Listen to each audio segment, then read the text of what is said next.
One of the most frustrating parts about having an iPhone cable is the inevitable repair of the cable itself. This tutorial is much like my other tutorial on my page.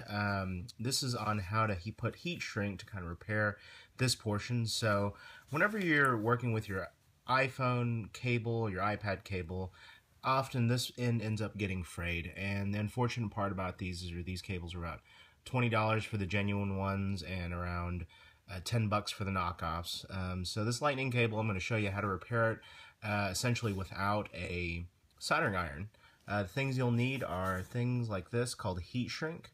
The heat shrink along with a lighter is what you need. If you have a heat gun, if you already know and familiar with these, then this isn't the tutorial for you, but this shows you so that you don't basically need a heat gun. You just need a heat source like a flame to repair it. So whenever you're putting these on right here, I bought a kit from Amazon, which is on the link below in terms of the heat shrink. So what I like to do is I put in a couple of the pieces beforehand. I'm going to do it in the order in terms of how I'm going to solder from finish to end. So I'm going to kind of triple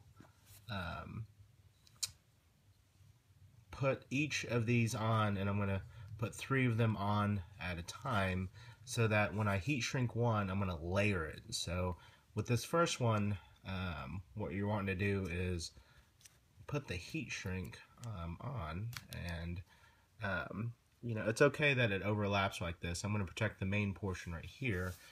So once we place them on, what we're going to do is we're going to put kind of the first layer on, and then we're going to use a lighter, and it's going to shrink pretty quickly. As you notice here, I rotate around and put each of these layers on. So I wouldn't put the flame right next to the heat shrink, but I would do that and then layer on the next section, and I'll show that to you real quick.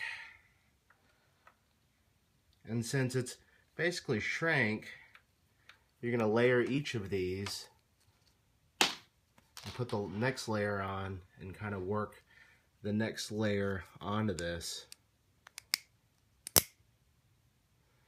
And you're just going to work it, put it pretty close to the flame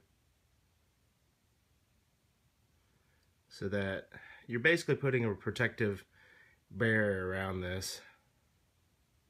And you can actually put this on a brand new cable to kind of prevent all of this doing that from fraying, because when you actually put your phone on, if it's laying on a table, it's going to bend, and you know, you don't want that to break your cable eventually.